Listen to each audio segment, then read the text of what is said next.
Hey folks, Steve here with another Axis Empires Ultimate Edition video. This is going to be our 1941 video, ideally, and we'll likely see total war break out here in the campaign. If you've not been watching the previous episodes, the Democratic Alliance led by Germany is uh, solidly in control of most of Europe, and there is bitter fighting in the socialist country of Great Britain, uh, which is a more moderate form of communism in terms of the great sort of ideological spectrum, I guess. And there will soon be war on the East Front, just as soon as I can figure out how to get my forces all finagled over there. Um, so it's the spring of 1941. There's a lot more to come here. There's fighting in the Middle East at Basra as the Germans and the Turks hope to kick the British out and retain complete control of that part of the map. There will also be activities in Portugal as the Germans are seeking to attack and get yet another strategic hex. It is Axis Tide 3 for Totalkrieg map, which is very good. Very, very good, in fact, and we have the potential to get even further. So I think the Axis is doing very well in this campaign. There's no way to go, no way to describe it otherwise. I think a lot of this did come down to the dice of decision framing, but generally the Germans have also been very successful with diplomacy, which has allowed them to pick up a lot of strategic hexes without really having to pay for it, which is giving them great DRMs on the delay die rolls, which will further keep their momentum going, at least for a long while. So, a lot going on there. Um, there's a lot more happening on the Daisenso map as well. We're seeing the end of the Chinese war, basically. Technically, Xinjiang could surprise us, and we could end up having to fight up north. I need to decide how much, if any, um, forces I want to allocate to maybe getting up there, or how much of our coming treaty capability do we want Japan issuing there. And there's a part of me that's thinking we need to invest some effort into that, but who knows? We'll have to see where that ends up. But Japan's about to finish its Yunnan province campaign, which will allow them to kind of decide what they want to do next. Again, the desire to get more strategic hexes is strong. They want more. They want more. They're at Axis Tide 2. They want to get to 3, ideally, is would be ideal. They probably can't get to 4, to be honest, but I think they could get to 3 and hold that reasonably well. They just need to pressure Britain, I think, is the way that we're going to go. So we're getting ready to play the neutrality pact against Russia and kind of go from there. A couple of things I just want to call out because I know some folks are watching, and just weird conversations occur on Board Game Geek in trying to make comparisons. And believe me, I do it right. I bring up games like World in Flames as I'm playing because that is sort of my frame of reference for everything else that I see. But it isn't really fair to compare Axis Empires to World in Flames. I think I make mention of it, but they're really different systems. They're trying to focus on different things, and Axis Empires does not try to do the level of complexity, detail, and nuance that World in Flames covers, and it really shouldn't. I mean, it often I think World in Flames can get itself into trouble with the amount of complexity and detail, and it makes it at times really hard to play. Um, so, if anything, I would say Axis Empires has a great advantage in terms of playability, and that much I think is true. This is much easier to just get out, set up, and start playing than maybe World in Flames. The payoff is different, maybe not better or worse, but it is different. And so while I can kind of chuckle at some people being aghast at things that can happen in a World in Flames game, because there's enough detail that if you put enough pressure, if you change enough in your decision making, you can get some pretty interesting results, things that may surprise you. But most games, do that too. It's just for Axis Empires, it does it a little bit differently, and the detail level is only just so that you can only get to certain types of outcomes, I guess. Kind of hard to explain, but I'm not too worried about it. I will say, as we're playing through, I have been doing some naval battles. It's all been off camera between Britain and Germany, and I've run into some interesting situations where the British were metering out air units to support their naval units, with the idea that they wanted to have a tremendous air advantage to beat back the German aircraft carriers. And that didn't necessarily work out super great for them. They ended up not really getting any good hits other than some disables that have since been resolved, and the German aircraft carriers are back fit in order. Um, However, what the result of that was is that the British didn't always have enough planes to really be a threat for their air units, and so that decision making, when you don't have a full hopper of resources, is coming in, and I do think the Schiff's Creek stuff is mattering in these individual little ways. That the fact that the Germans have aircraft carriers is felt. Like, they don't ordinarily have them, but in this campaign, Germany does. And having those aircraft carriers does make a difference in terms of what we can expect to have happen in forcing decision making, which is good. It had been pointed out, I've been a bit critical of Schiff's Krieg, and that mostly came from the 1944 Daisenso campaign. And I'll maintain, I don't know that you should play Schiff's Krieg with a late war scenario. But at the same time, I would say I'm not sure how often people play late game scenarios or campaigns, especially in a game like this. I mean, I did with a very particular objective in mind, which was to learn Schiff's Krieg. Um, but if most people are playing 1937 or even 1939 campaigns, I do think Schiff's Krieg is a fine thing to play right now. I mean, we'll see how my opinion evolves there, but I feel the value of Schiff's Krieg drops off if you're starting at a much later campaign.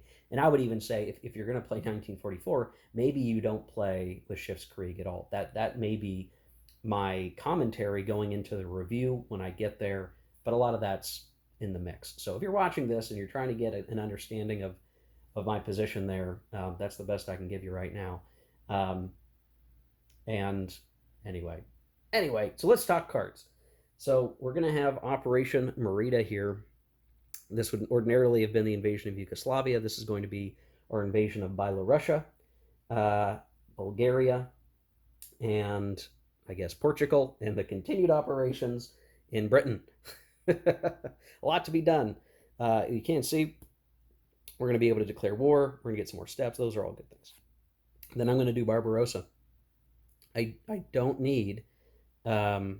I do not need to do Sea Lion because we're already doing pretty well there. So I'm going to try that. The Western Allies and Totaler Krieg are going to play Comintern. That's to get a step. That's to try to get some influence out in Shift something.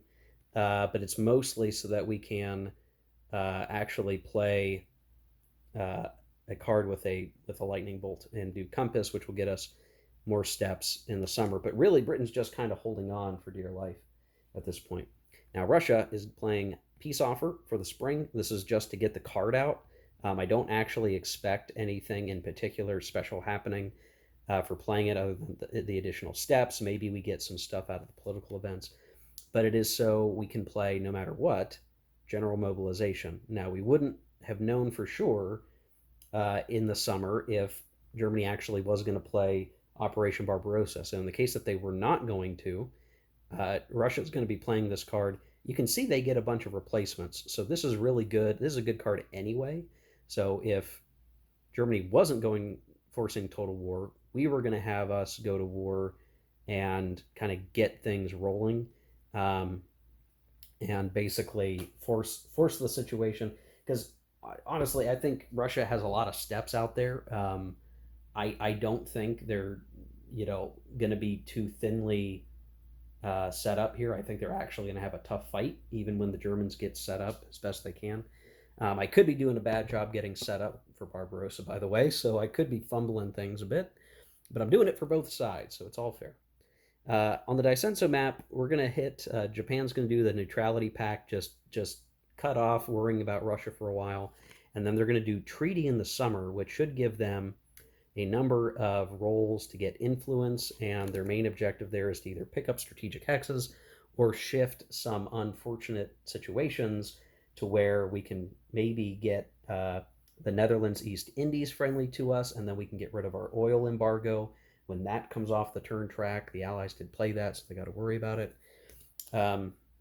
Allies playing cash and carry bill. This is more for the prerequisites, so that we can get warning to Japan and we can continue to kind of build up. We need to get America rocking and rolling. These cards will help us do that. And then Russia on the Daisenso map, really not much to do here. All their, because of the production limitations on card choice for the Soviets, they're putting everything on the Europe side because, to be honest, Germany is the most dangerous faction right now. The Axis on the Totalkrieg map, they've got to do everything they can to shut them down. So Russia has been mobilizing, steadily mobilizing, preparing for war itself for a long time. Whether or not they are actually going to be able to make headway, that will be, I guess, revealed in time here as things start to get rolling. So that's the beginning. We're going to get started with the German operations. I will just play, we know what the cards are going to be. I'm going to play through all of spring. We'll come back for summer. I think the Germans would like to be in Basra. I think the Germans would like to be in Lisbon. And I think they'd like to be in London all by the end of spring. I don't think it's going to go that way, but that's their goal. And then otherwise, we're going to see a lot of units continue to shift east. We're going to fight Byelorussia. Byelorussia is going to have a couple of units.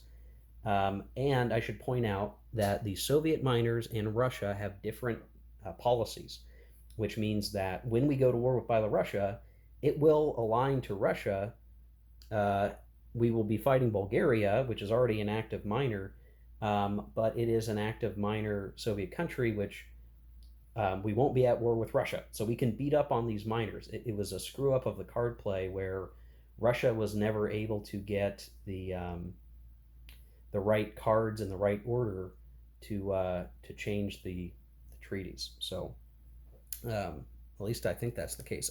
Maybe I could have screwed that up too. Entirely possible that occurred. Yeah, because I think limited war broke out before the Nazi-Soviet pact occurred, and the Soviets missed their opportunity. So yeah, that's going to have some dramatic effects because, again, it's going to provide the capability for the Axis to kind of be in a much better position. Fighting towards Moscow starting from here is way different than back here or even over here. So that's kind of the rub. We could see, in summer, Germany banging into Moscow just that easy, right? Because we're that close to those hexes, and we're going to be going balls to the wall at that point if we can clear out Britain well enough. So pretty much all reinforcements are going to be going to the East Front for Germany from now on till the end of the game. Besides maybe piecemeal things that we're going to divvy up across the map. So anyway, yeah, I'm going to go play through spring. I'll show you guys the aftermath. We'll talk through the major events. Okay, so here we are at the beginning of summer. I've got the cards picked out just to show kind of where things are at. London is taken. So as it stands right now, I can't find a good reason to try to play British Surrender for our fall card. I find it very likely that Germany is going to overrun the rest of the cities. And I need to double check. Scapa Flow is not a city. Okay. So we're very likely going to be able to occupy all the British cities soon, and this will lead to a lack of ability for Britain to reinforce in Britain. Now, we can put steps elsewhere, but we're going to lose our access to British units, basically. And that's going to be a problem. We're also very likely going to snatch Scapa Flow one way or another and leave Britain without any really good place to base their ships except for the Eastern Canada box, which will kind of put them at a disadvantage. All the fighting, sea fighting, will now be taking place in the Atlantic Ocean. Maybe not surprising, but that's the situation. We're still pounding at the gates of Lisbon. At this point, we need the weather to clear to expect any real uh, progress. Basra continues to be kind of a pain. But you can kind of see, with what we've got going on, Bulgaria is still holding on.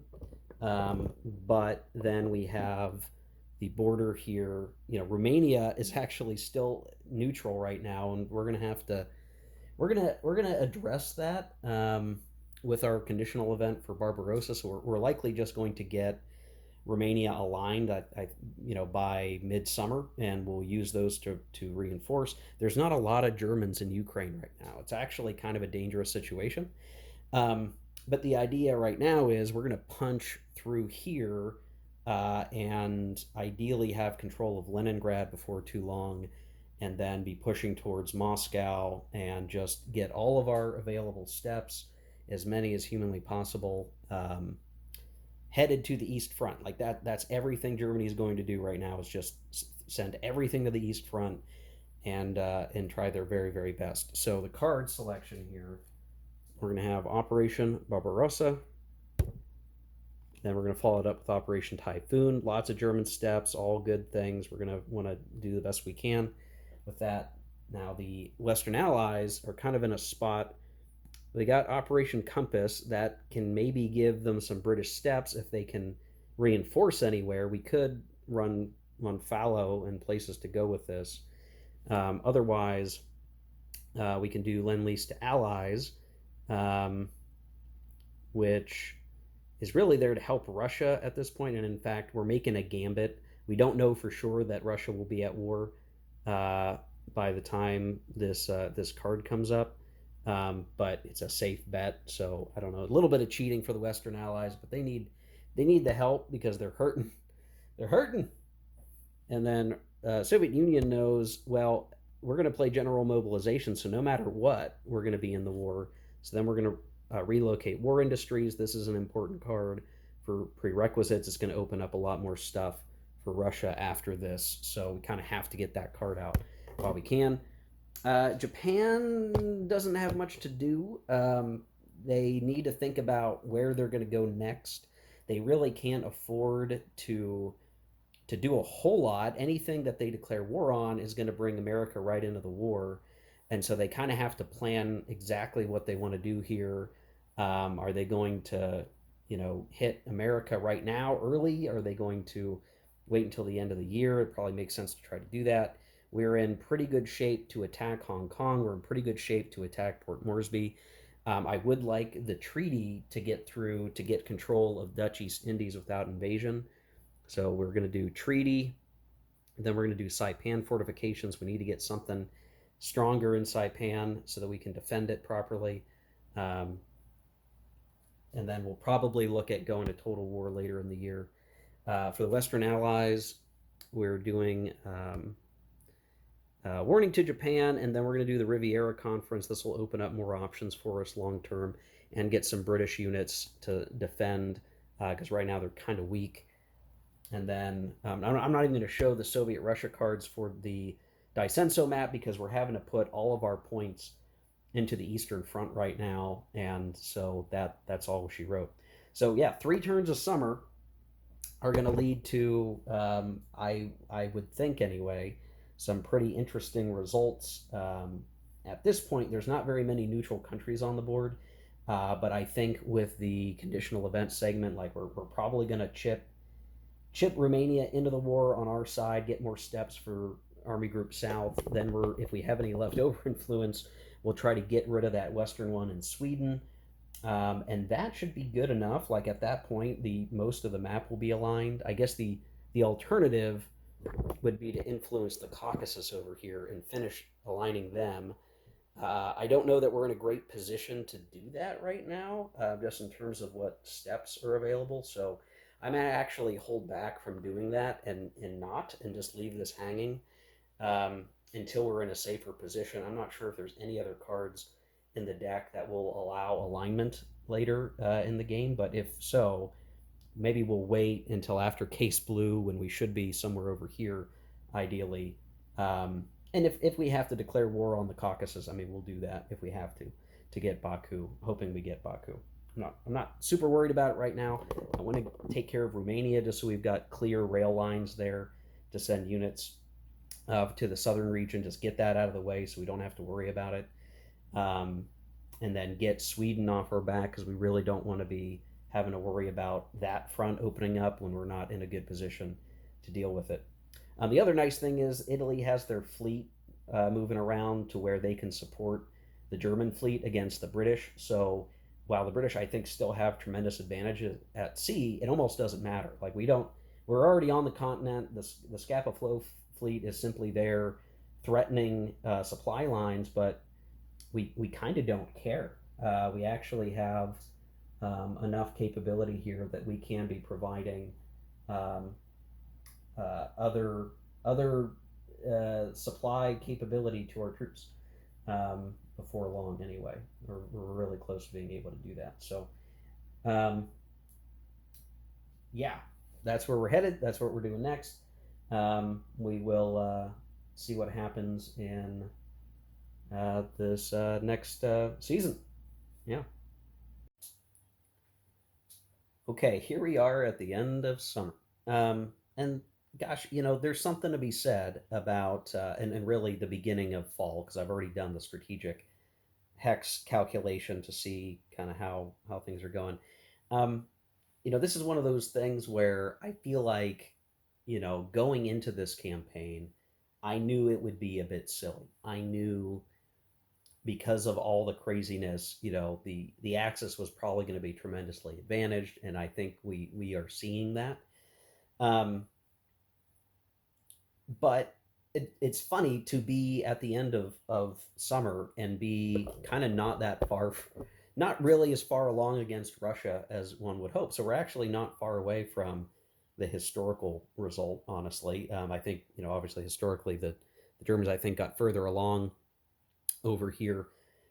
So in some places, maybe we're doing worse than history, but a lot of that had to do with having to start Barbarossa when I didn't really have all my units exactly where I wanted them to be, but having to declare because I couldn't wait because the card forced me to do it, and we're in total war, and all these things are kind of coming to fruition.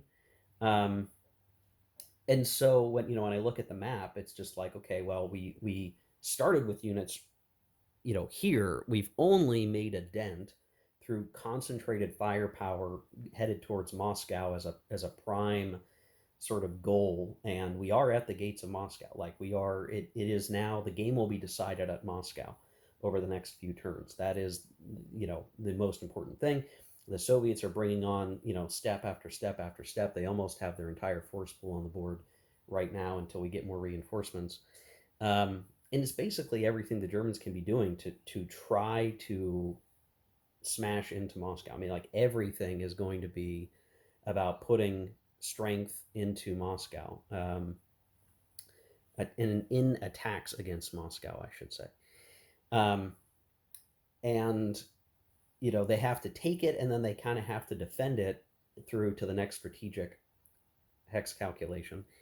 Because here's the thing: the Germans. So this being like, oh, I wish I was doing better against Russia is kind of with an asterisk, because if I look at the rest of the map and all the efforts that we've pursued and all the things that we've managed to accomplish, um, we are one strategic hex away from total victory uh, in the game.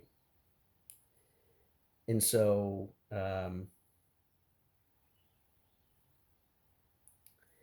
if I just look around here for a second, we've taken Basra, we've kind of shut this all down. We had Egypt, we had Iraq from having the Ottoman Empire aligned. We have Persia aligned. We aligned the Caucasus, which gives us Baku, which is pretty significant. They're just holding a line against a very tenuous Soviet garrison here because they knew that was coming, but and they're going to have some German reinforcements that are going to show up that are going to help kind of pressure the Russians there. Um, we spent a lot of effort taking Lisbon. That was a lot of effort. It was a big pain in the butt to do it. We had to spend a lot of resources. We used blitz markers, but we took Lisbon.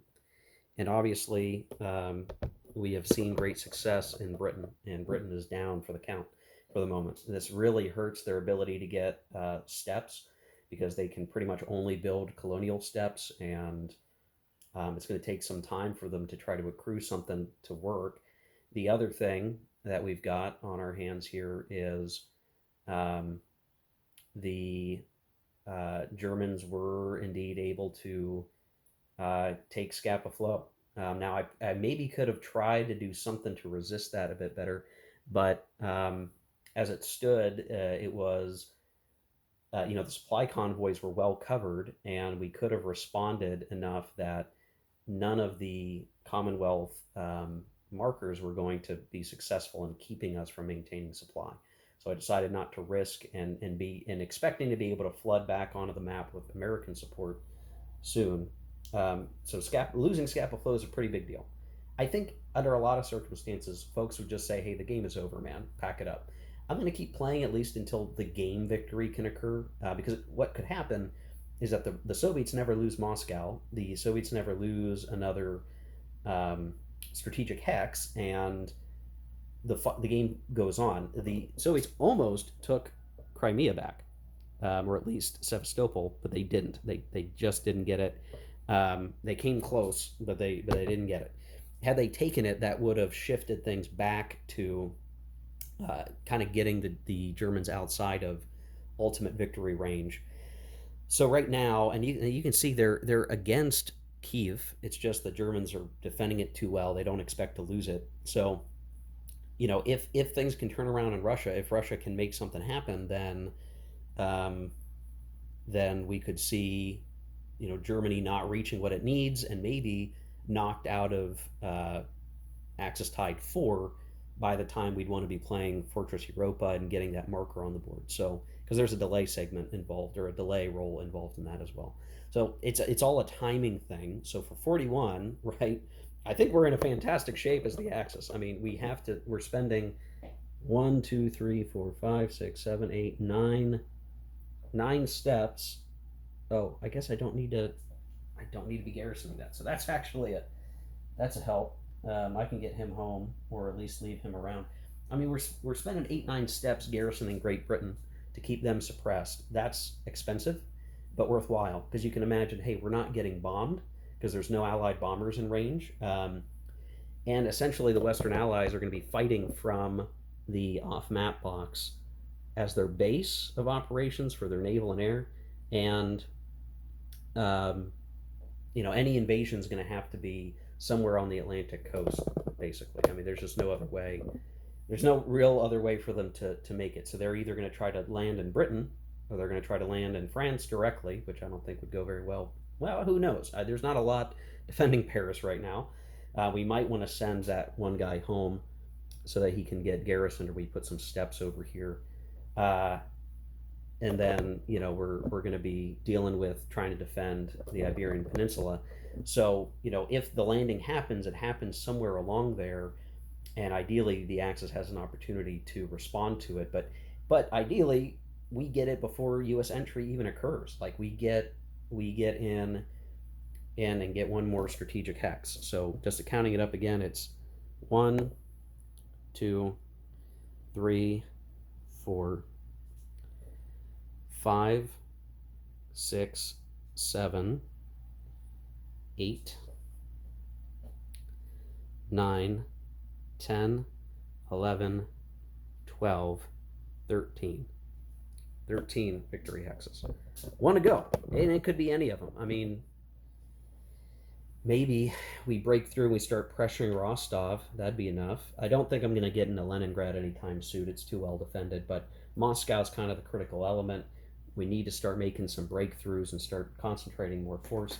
We need to take it. We need to survive another turn after it. And if we can get to another seasonal check at that point, then the Axis will win. And the thing is, if they win on the European map, if any Axis faction gets an automatic victory on any one of the maps, the combined game ends.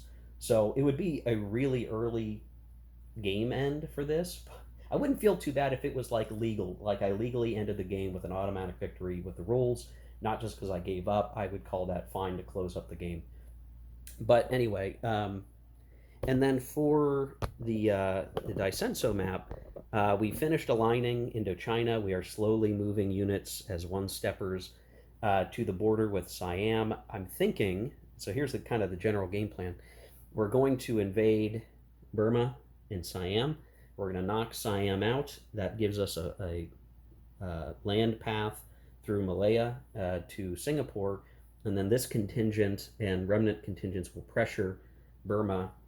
Um, will pressure Burma and ideally, um, take another strategic hex, and then we'll be pressuring India, and we're going to put kind of most of our resources behind that, because it will, if we can get into India, if we can actually properly take it, um, it will be very hard. I don't know that we can garrison India, to be honest. I think we could get to, I think we get to Calcutta, but you figure you've got to hold. I mean, count it up: 1, 2, 3, 4, 5, 6, 7, 8, 9, 10. We don't even have enough Japanese steps to garrison all of India. So I don't know what we're going to do if we even get that far, but I think if we take Calcutta and Rangoon, that would be really great. That would kind of put us up into the 3VP spot, and then we can worry about setting down our I don't think we're going to get any more than that. If we're lucky, maybe we'll be able to snipe, a couple of these other strategic hexes, but I don't see Japan getting an automatic victory. We're probably going to we'll pick up Xinjiang. I've got forces up there as well, so there's a very general westward push. Now for the cards for the fall here, and then the winter planning, the European axis, we're doing Typhoon, mobilization limits. These are the historical cards. They're good picks given what we need to do. Americans, or I'm sorry, the British doing Lend-Lease to Allies, and then Arcadia Conference. This is a key card just to open up other options. We're kind of off to a bad start there. Soviets are going to be doing Relocate War Industries, followed by Siberian Reserves released. And when you look at these steps, look at what we're dealing with. 21 steps. I don't even think I'm going to have that many steps to build. I don't even think I can. And then 18 here. I don't know. I already have the force pool built out, so this might actually be a waste, given the circumstances. But we got to play those cards because they lead to other cards. That's the sequence we're in. Saipan fortifications for Japan. We just need to get that built up, and then we're going to do Northwind Cloudy. So the idea is we're going to use this because our army is leading the government. We're going to do this and focus. We're going to get some resources. We're going to get more steps, and we're going to try to make hay in the ground war, because that's really where our focus has been. We're going to be punished, I think, by quick American victories in the Pacific for that, but we'll see. The Americans then, Riviera Conference, this is kind of a prerequisite card we need to get out. Then we'll do mobilization. This is the historical card. These are the historical cards. We'll be able to play total war cards thereafter. And Russia, because we're putting all of our Soviet points in the European front, boring stuff, nothing to really talk about there, nothing to expect at this point. We're just doing what we can. So there we go. That's the plan for fall. Again, this is going to really come down to some critical die rolls on whether or not the Germans can get into Moscow. I'm not sure mathematically they're going to be able to do it, but if I move some counters around, I may be able to make something happen there. Just with that. I don't know. I guess we're going to have to see. We're going to have to deal with the mud. So when this Air Force marker comes off, it will be muddy weather. We're not going to be able to play air units, even though now the Soviets are going to have an Air Force marker that they can play in defense. They're not going to be able to play it. The mud weather will inhibit that. That will make it harder to get into Moscow, but maybe with enough, banging on the door, we'll get it. I mean, they've got five defensive factors in there right now, 4 steps. I don't think there's any way to eliminate all the steps in one combat. So unfortunately, I think Moscow is going to survive through the fall and the winter, even with repeated attacks. We're not going to be able to eliminate enough steps without the air capability. So that's our problem. Yeah, that's a bummer. We're not going to get Moscow. That's just not going to happen. But we'll try to attrit what Russian units we can so that it just becomes a focus of the spring and summer, maybe of 42, and maybe that's when we'll pick it up. Anyway, we'll see what happens. I'll go and play through the fall, and we'll show the results. Okay, here we are at the end of fall. For a second, I thought the game was going to end, but you actually need 15 or more strategic hexes to achieve automatic victory. So what we have is the Germans solidly in Moscow, and well, let's this round up. We have 14 strategic hexes under Axis control, or the strategic value, I should say, because we obviously have control of the gray hexes, but all we need is one more to win. Now we're in Moscow. Moscow's going to have a problem because we're going to be continually trying to fend off all these Soviet steps. The Soviets are probably going to have to reorganize and figure out like what's a new, better line to hold at this point. Because it stands right now, it's not hard to see where we're going to be able to kind of break through here. So there's that. So there is that. I mean, what to talk about here? All efforts are being thrown into the Eastern Front at this point. The Germans have certainly divested a lot of German units to garrisoning England, garrisoning Portugal. They don't need to necessarily put a lot of points in Portugal, but they do need to put strong units there because Portugal would be a target place for the Allies to invade. Britain has like one unit on the board. They do not have access to a lot of their force pool, I think. Oh, that's not true. I can be building stuff in Britain. Okay, I've got to give Britain a few extra steps that it doesn't ordinarily have. But basically, the Western Allies are in trouble. They're going to have a hard time getting back onto the continent. Maybe they can get Lisbon back, but I have a whole German army there defending with 6 defense factors. I can also send additional forces over there as needed to help defend it if I have to. Even France is pretty well protected at the moment. If I have to send forces off to defend, I'll do that. But on the East Front, again, we are in Moscow. We are solidly in Moscow. I think the Germans are certainly going to have to spend some time, breaking through the Russian line if they can to be able to get to the next one. Now the question is, will they be able to do it? They're fighting for time because we have this problem going on here, where the Soviets are continually trying to attack Sevastopol, and while they're not getting through, and we've been able to use the Ottoman convoy to ship some German steppes from the Caucasus over, we do need to be pretty careful in terms of how we're going to operate. I mean, that's kind of the key thing there. How are we going to stop the Soviets from getting that hex? Because if they take Sevastopol back, we've got to get Sevastopol back. The next obvious strategic hex for them to go for is Rostov. If they can get that, if they can hold Moscow, they'll be in good shape. They'll win the game.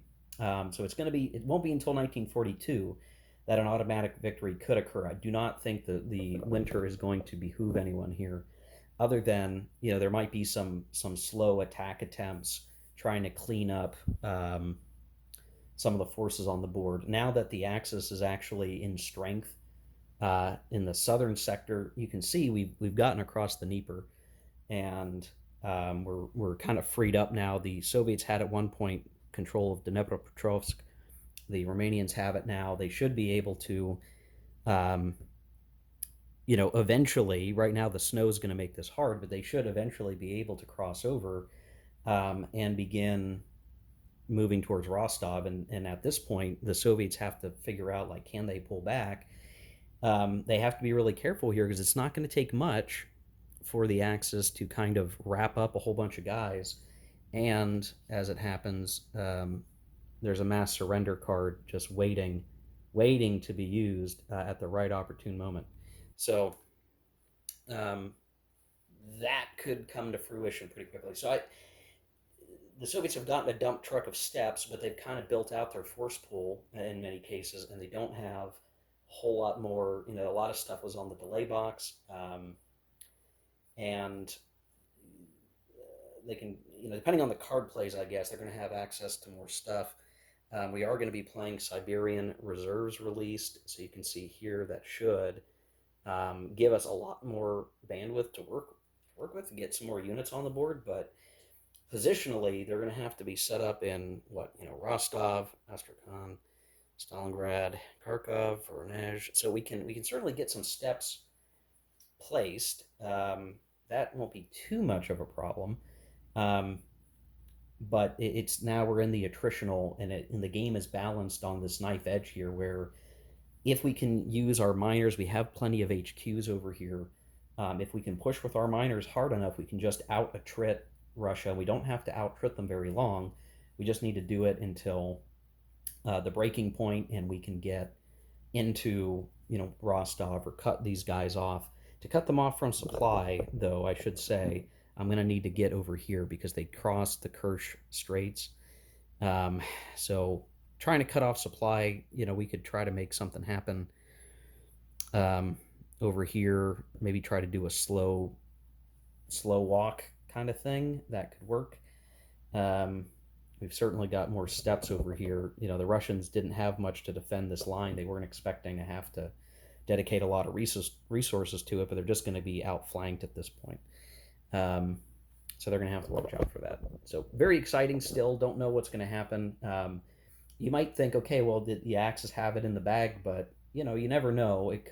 We could see a reversal, or maybe some bad die rolls could throw it back on the Axis, and then an easier collapse. But one thing to keep in mind is no matter how much progress the Allies make, if they invade, no matter where they invade, the Allies have to garrison stuff behind them, because Portugal, while once a staunch ally, is part of the Axis. Like every minor country we've conquered is part of the Axis right now. So it's going to be really hard to make the progress needed to get all the way back from a victory point rating of 4, Axis tied 4. So we'll see. Again, in the Pacific, there's not as much happening right now. We're really just getting prepared.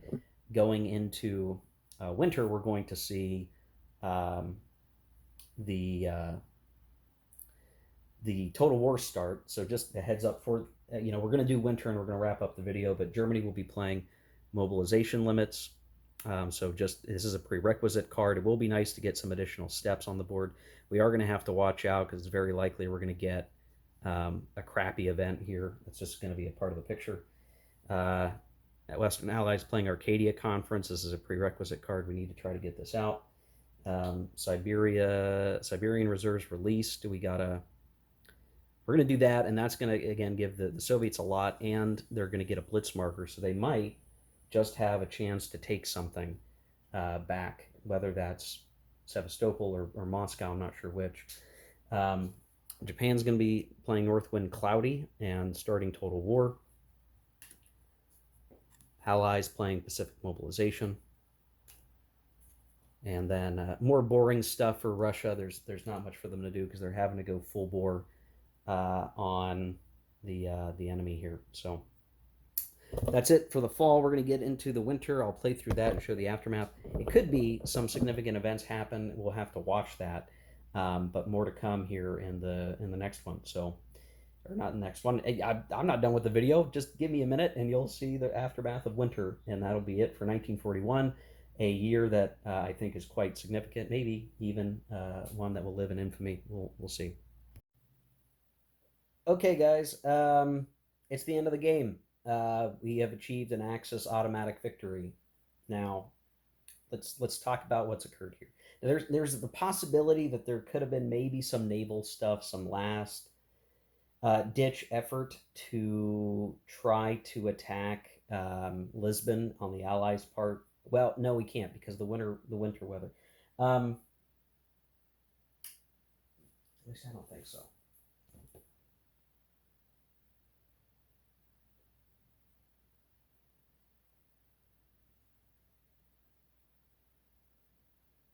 We would have had a hard time here, folks. Trying to figure out like could they have done it? What would that have looked like if they threw everything they had into it? The best British unit we have on the board, 1-to-1, couple shifts back. No, I don't think they could have done it.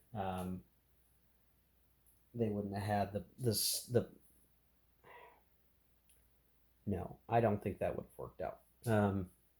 Just trying to figure just trying to figure out what is our capability um, right now on the map to stop the British from being able to counter invade. And if I look at the number of one, two, three, 1, 2, 3, yeah, they wouldn't have been able to get an invasion off at least for a while on the European map. Um, and even if they did, they wouldn't have been able to crack into Lisbon, which would be the strategic hex that would have made the difference. So the game's going to end. The reason why it's going to end is on the Totaler Krieg map, the Axis has achieved an automatic victory by having a 15 strategic score. So while there are some minor countries out there with some influence, Sweden maybe would have been the thing to keep it from happening. The Allies never quite got that fully pulled in. And so we don't count that unless it's the very, very end of the game, like no one's won an automatic victory final strategic check. At least that's my understanding. So if we want to count up the allied, the green and red strategic hexes that the Axis controls at the start of the spring strategic check, we have Cairo, Baghdad, Tehran.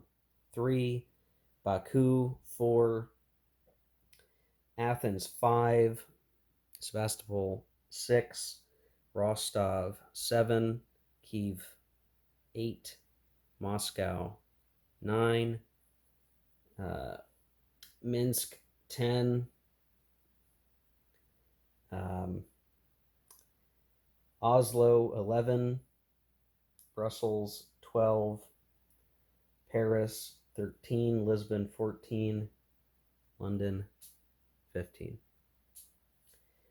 So that is 15 strategic hexes. That is a Axis victory. We have no other modifiers to that, no military takeover or surrender things to factor in either. That is a victory.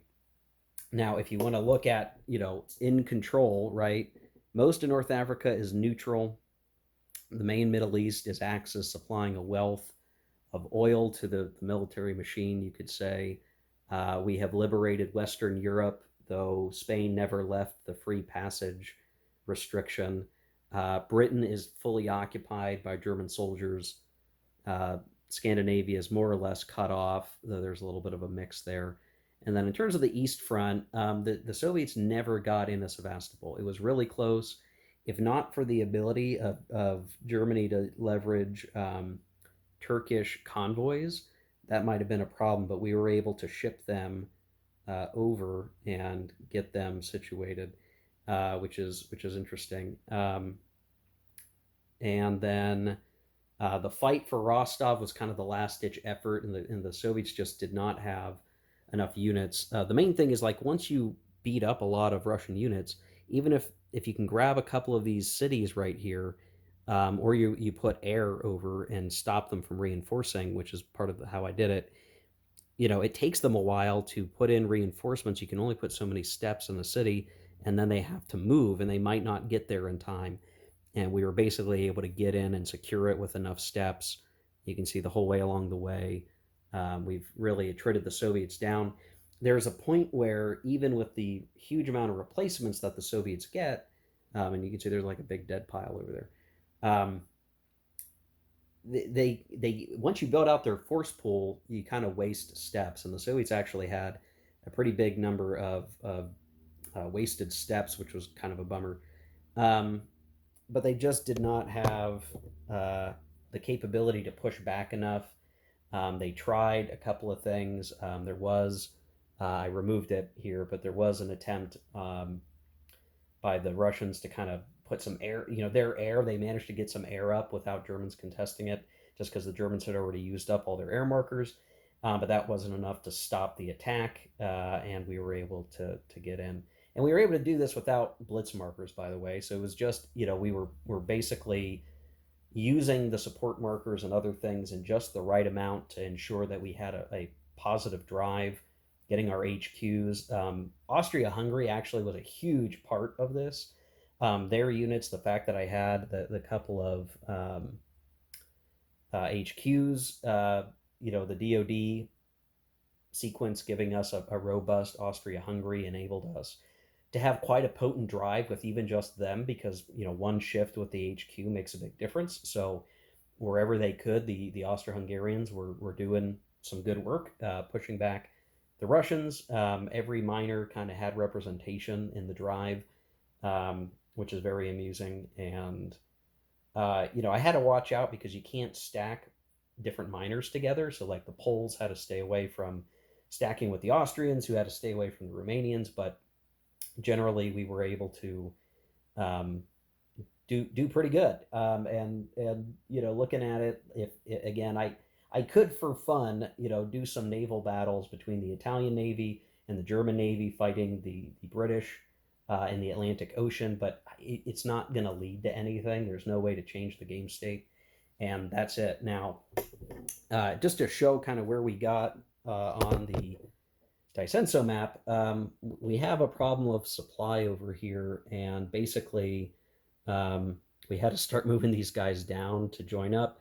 We invaded Siam. We took Siam. We were going to start making inroads to Burma. When I knew that it was basically going to be like unlikely for the Russians to take Rostov back, I did some wacky die rolls. We actually got lucky and took Singapore, which is really funny. We needed to roll a 1 on the final combat die roll, and I got it, which is very amusing.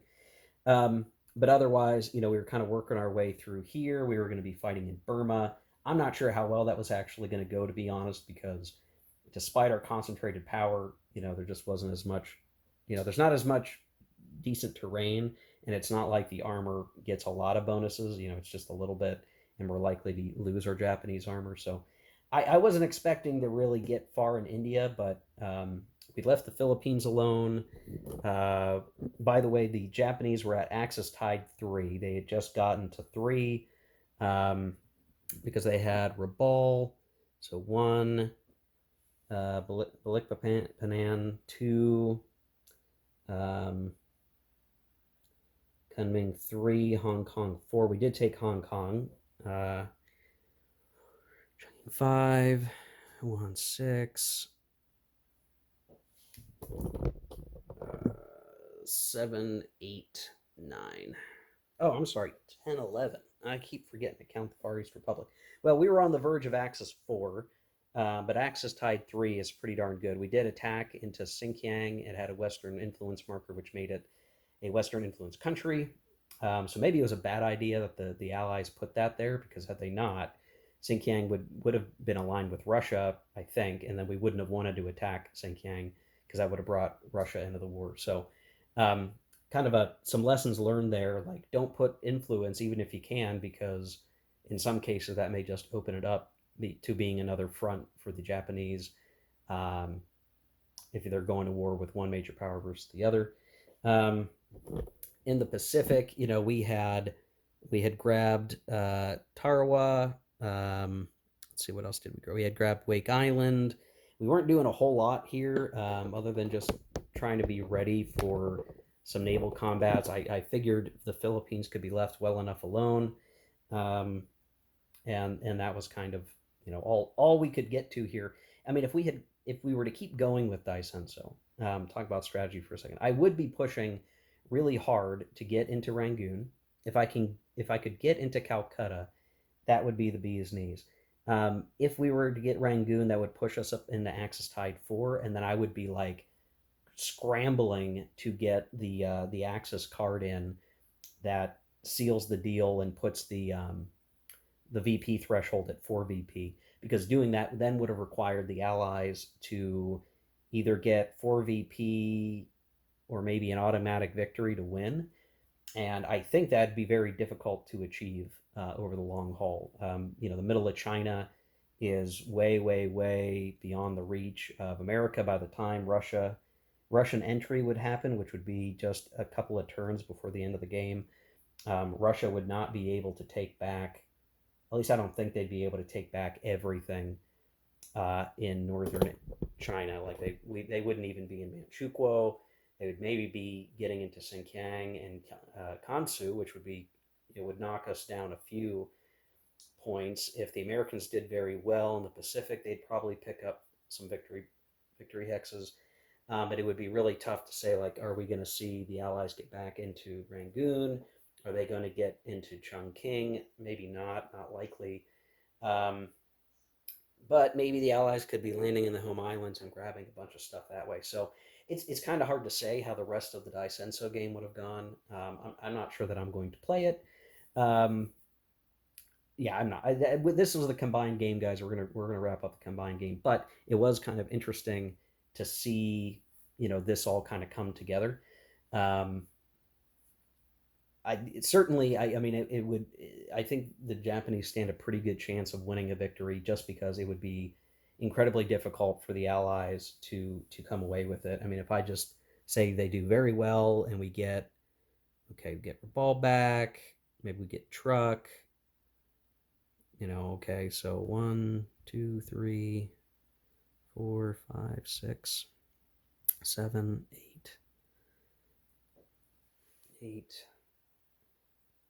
Um, Maybe they get Rangoon back 9, and then it would just be really 9, 10, 11. Yeah, I could see the Allies probably getting, Allied Crusade 2 or 3, but I don't see them getting 4 or more. That would be pretty tough, just based on my knowledge of the game and kind of how would we expect this to go. You could imagine the Japanese would kind of have a controlled retreat if they had to retreat, um, if they didn't get some kind of massive breakthrough in India. Um, so yeah, I mean, I think this would end up being an Axis victory all around. Um, Let me say this, because I know folks are going to be like, "Wow, this was an Axis-sided game coming out of Dice of Decision." I think it totally was. By the way, it is. It is. I mean, this was probably not a fair scenario. I mean, it was interesting to see what would happen. I think the Axis had some pretty good luck most of the time. They ran into a couple of tough spots, but they enjoyed pretty good luck. And then in terms of the game, like, pretty good luck was all they really needed. They were swimming in minor power steps. They were swimming in early Axis Tide, which really benefited the delay die rolls. And the earlier you have that, the better off you are in terms of the Axis, I think. So they enjoyed a number of advantages early, and a lot of that early success came in the um, because of the Dice of Decision outcome, right?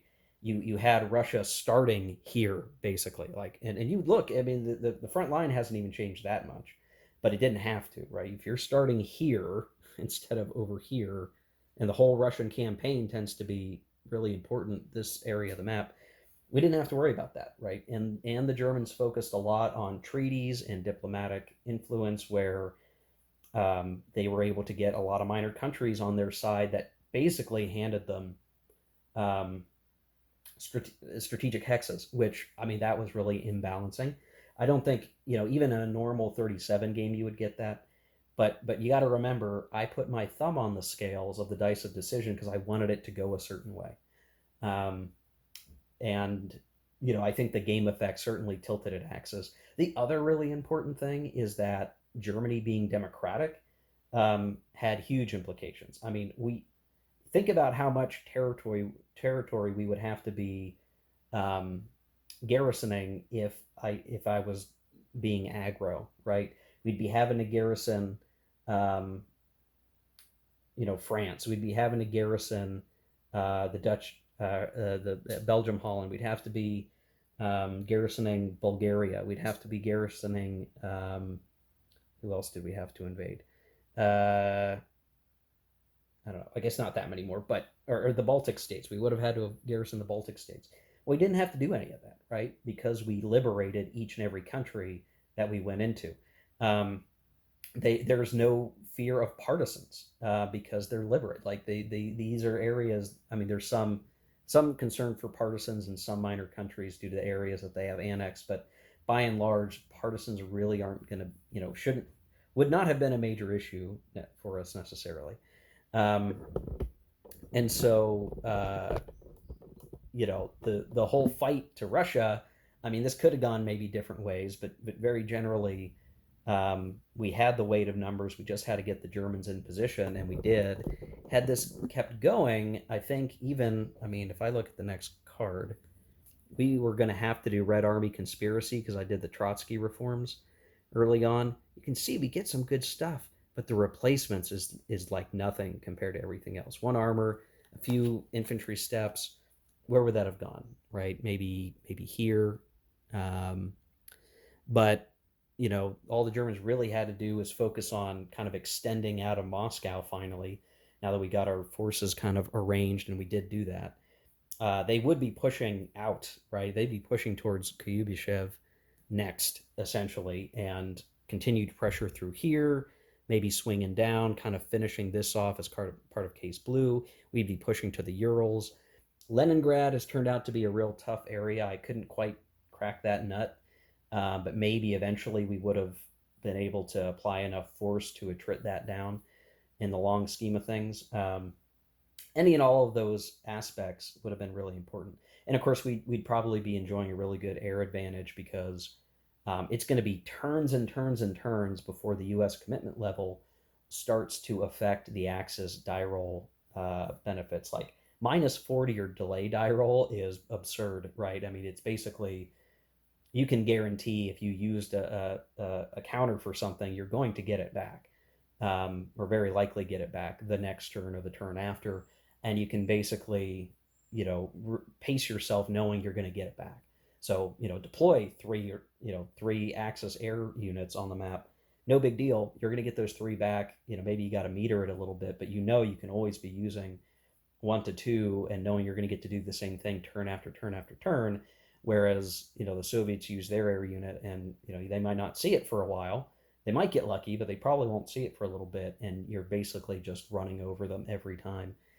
Um, so that's as much as I want to say on this, guys. I'm going to do a whole extra video as a post-mortem for this playthrough. It's ending much earlier than I might have thought, but given late 1941 going into 42 is like the historical Axis high tide, I guess it kind of makes sense, right? Axis high tide, this is the situation. We're going to win an automatic victory because things are kind of overly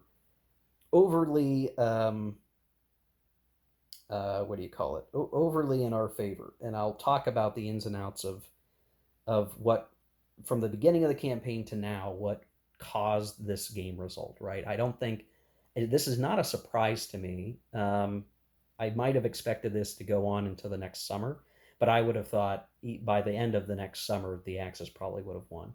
And I just don't see, I mean, U.S. Victory Program was coming up next, but it just wasn't going to bring steps in fast enough that we could really expect a lot of success. And at least for a while, the Germans were going to still enjoy their DRMs. I don't know. We'll talk about all this stuff in the postmortem, guys. I'm sorry, this is getting really long, but that's it. That's it. 1941 and the campaign complete with a democratic Europe victory. Not sure how I'm going to narrate this in the session, but I'll get it in there. And yeah, we'll do some debrief in the next video. Stay tuned for that, and we'll see you then. Take care. Keep gaming.